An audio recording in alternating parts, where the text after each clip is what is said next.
جو چیز آسمانوں میں ہے اور جو چیز زمین میں ہے سب اللہ کی تسبیح کرتی ہے.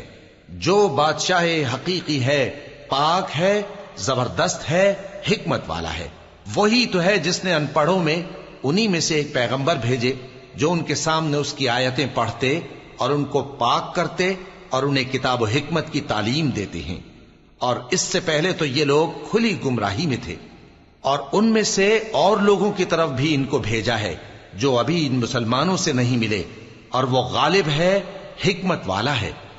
یہ اللہ کا فضل ہے، جسے چاہتا ہے عطا فرماتا ہے، اور اللہ بڑے فضل کا مالک ہے. جن لوگوں کو تورات کا حامل بنایا گیا پھر انہوں نے اس کے حامل ہونے کا حق ادا نہ کیا، ان کی مثال گدھے کی سی ہے جس پر بڑی بڑی کتابیں لدی ہوں. جو لوگ اللہ کی آیتوں کی تکذیب کرتے ہیں ان کی مثال بری ہے، اور اللہ ظالم لوگوں کو ہدایت نہیں دیتا.